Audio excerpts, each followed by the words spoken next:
अस्सलाम वालेकुम। आपको अपने YouTube चैनल के ऊपर खुश आमदीद कहेंगे। दारुल हुकूमत इस्लामाबाद से बहुत बड़ी डेवलपमेंट्स, बहुत बड़ी ख़बरें और इस सारे मामले के दौरान परेशान कुन कुछ ख़बरें और कुछ खुश खबरियाँ हैं। उस्मान बुज़दार ने बड़ा खड़ाक कर दिया है और एक बार फिर अपोजिशन समेत सबके दावों को गलत साबित करते हुए सबके अरमानों के ऊपर पानी फेर दिया है। ये मामला क्या है, कहां बड़ा फैसला हो गया है और इसका ऐलान हो गया है। उसके अलावा सेनेट इलेक्शन को लेके जमात इस्लामी ने भी अपने कार्ड शो कर दिए हैं और जमात इस्लामी ने जो फैसला किया है उससे सादिक संजरानी को क्या मदद मिलने वाली है और किस तरह से बासानी वो चेयरमैन सेनेट मुंतखब होंगे, इसके ऊपर बात करेंगे।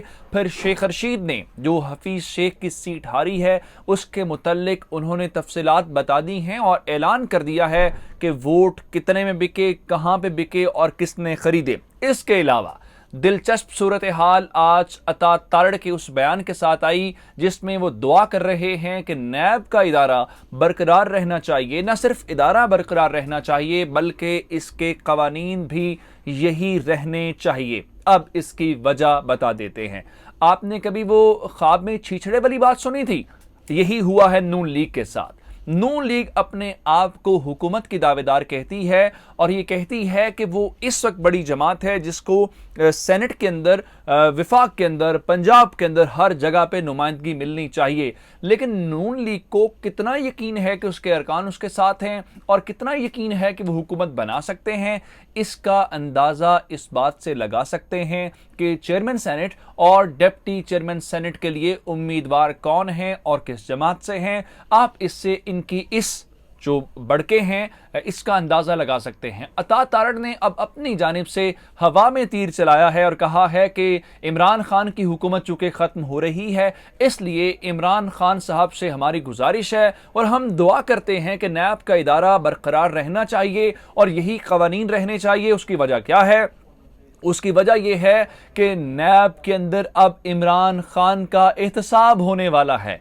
यानी इमरान खान का एहतसाब क्या होने वाला है? क्या इमरान खान ने कोई करप्शन की है? क्या इमरान खान का अपना कुछ स्कैंडल आ गया है कि उन्होंने किकबैक्स पकड़ी हैं या उन्होंने कहीं पे कमीशन लिया है? वो तो कह रहे हैं मैं कर सकता हूं लेकिन मैं नहीं कर रहा। और 2.5 साल दौरे हुकूमत ने बतौर वजीर आजम इमरान खान के ऊपर ऐसा कोई इल्ज़ाम सामने नहीं आया जिसमें कहा गया हो कि इमरान खान ने ये पैसे पकड़े हैं या इमरान खान ने ये कमीशन लिया है या फिर इस प्रोजेक्ट के पीछे इमरान खान है। तो उनका ख्याल ये है कि इमरान खान की ATMs और इमरान खान के जो लोग हैं उसका जवाब इमरान खान को देना पड़ेगा और अब इमरान खान का एहतसाब होने वाला है। अब चलते हैं अगले मामले के ऊपर। उस्मान बुज़दार ने एक बार फिर सरप्राइज दिया है और माजी के तमाम तर रिकॉर्ड्स को तोड़ते हुए बिल्कुल उसी तरह से हमने बहुत बार सुना उस्मान बुज़दार जा रहे हैं। हमने आपको बताया कि राजा बशारत का नाम भी सामने आया, राजा बशारत की बहुत सारी बातें हुई, सब्तान खान का नाम आया, अलीम खान का नाम आया, मियां असलम इकबाल का नाम सामने आया। लेकिन इस्लामाबाद के अंदर एक बार फिर मुलाकात हुई वजीर आजम इमरान खान और उस्मान बुज़दार की और उस्मान बुज़दार ने इमरान खान को एक बार फिर कायल कर लिया है और उनके कायल करने के बाद अब पाकिस्तान तहरीक इंसाफ की कोर कमेटी ने यह ऐलान कर दिया है कि जो मर्जी हो जाए पंजाब के अंदर वजीर आला तब्दील नहीं होंगे और उस्मान बुज़दार ही बतौर वजीर आला काम करते रहेंगे। तो मरियम नवाज साहिबा जो फरमा रही थी अब हमारी हुकूमत पंजाब में आने वाली है,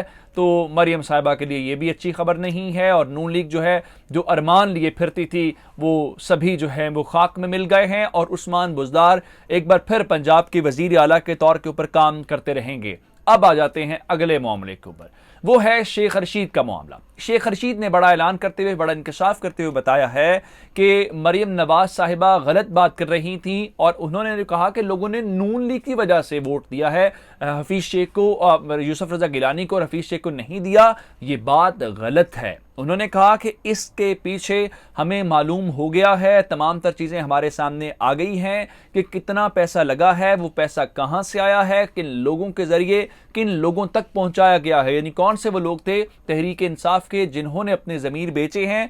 और ये सारे का सारा पैसा साबिक सदर आसिफ अली जरदारी ने इस्तेमाल किया है। और वो बात जो हम सुनते थे कि एक जरदारी सब पे भारी वाली बात कि जरदारी का पैसा लगा है और जरदारी ने पैसा लगाते हुए यूसुफ रजा गिलानी को जितवाया है اور اس سلسلے میں مریم نواز صاحبہ کے جو دعوے ہیں وہ دعوے درست نہیں ہیں، وہ حقیقت پہ مبنی نہیں ہیں، بلکہ انہوں نے صرف اپنی ریٹنگ بڑھانے کے لیے یا اپنی جماعت کو یہ ثابت کرنے کے لیے کہ ہم اس وقت ایسی پوزیشن میں ہیں کہ لوگ نون لیگ کے ٹکٹ سے اٹریکٹ ہو رہے ہیں یا نون لیگ کا ٹکٹ مل جائے تو اس کا مطلب یہ ہے کہ وہ جیت جائیں گے، وہ بات بالکل غلط ہے۔ اور اس کے ساتھ ہی پھر دوسری بات جو ہم نے پہلے خبر آپ سے شیئر کر چکے ہیں، عثمان بزدار والی، یہ ساری باتیں کرتے ہوئے یقیناً نون لیگ پریشان ہے، اور اب نون لیگ نے جو مقتدر ادارے ہیں جو پاکستان کے تحفظ کے لیے کردار ادا کرتے ہیں، انہوں نے ان اداروں کا نام لے کے کہا ہے کہ ہمیں ان سے کالز آتی ہیں، حالانکہ یہ کوئی اور بات نہیں کر رہا۔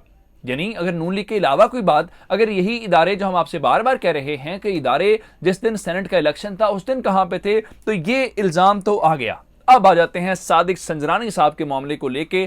ہم نے آپ سے گزارش کی تھی اور آپ کے سامنے یہ معاملہ مدعا رکھا تھا کہ جو سنجرانی فارمولہ ہے وہ آپ سب کو حیران کر دے گا۔ وہ سنجرانی فارمولہ مکمل طور پہ اس وقت ہمیں دکھائی دیتا ہے۔ کس طرح سے دکھائی دیتا ہے، میں آپ کو دو تین سطوحات کے اوپر وہ آپ کے سامنے رکھنا چاہتا ہوں۔ ایک سطح یہ ہے کہ جو اتحادی جماعتیں ہیں، آپ کو یاد ہوگا سینٹ الیکشن کے دوران انہوں نے کہا تھا کسی نے کہ ہمارے یہ مطالبات ہیں، ہمیں یہ سیٹ دے دو، یہ سب کچھ ہو جائے گا۔ لیکن جہاں پہ سنجرانی صاحب کی بات آئی ہے تو سب نے بغیر کسی شرط کے غیر مشروط طور پہ صادق سنجرانی کی حمایت کا اعلان کر دیا ہے۔ ایک معاملہ یہ ہے۔ پھر جماعت اسلامی کی صورتحال کہ جماعت اسلامی کے جو ووٹس ہیں وہ کتنا اہم کردار ادا کریں گے، تو خبر یہ ہے کہ نون لیگ پی ڈی ایم جو امیدیں لگائی بیٹھی تھی انہوں نے اس معاملے کو نیوٹرل کر دیا ہے۔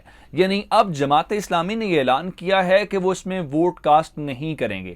اس ووٹ کو کاسٹ کرنے کا مطلب یہ ہے کہ اپوزیشن کا جو خیال تھا کہ ہمارے ساتھ وہ مل جائیں گے اور ہمیں وہ سپورٹ کریں گے تو وہ برتری ہمیں مل جائے گی۔ سنجرانی صاحب نے بڑی کامیاب حکمت عملی کے ساتھ جماعت اسلامی کو اس بات کے اوپر قائل کر لیا ہے کہ آپ ٹھیک ہے، آپ اگر ووٹ اس طرح سے مت جائیں کہ آپ اپوزیشن کو ووٹ دیں، آپ کسی کو بھی ووٹ نہ دیں، آپ غیر جانبداری کا مظاہرہ کریں، باقی معاملات کو ہم دیکھ لیں گے۔ اور یہی بات جماعت اسلامی مان گئی ہے، تو سنجرانی صاحب نے ایک کھلاڑی کو تو آؤٹ ان سے پہلے ہی کر دیا۔ اب رہ گئے ان کے اپنے لوگ، وہ بھی سنبھالنا مشکل ہوئے پڑے ہیں۔ وہ مشکل اس لیے پڑے ہوئے ہیں کیونکہ لوگ ان کو ووٹ نہیں دینا چاہتے، لوگ ووٹ نہیں دینے جا رہے، جس کی بنیاد کے اوپر اب شاہد خاقان عباسی، رانا ثناء اللہ، مریم نواز صاحبہ اور دیگر جتنے لوگ ہیں، انہوں نے کیا کیا ہے کہ انہوں نے اداروں کے اوپر الزامات لگانا شروع کر دیے ہیں۔ حیران کن اور پریشان کن بات یہ ہے کہ یہ سارے کے سارے ادارے پہلے کہاں پہ تھے؟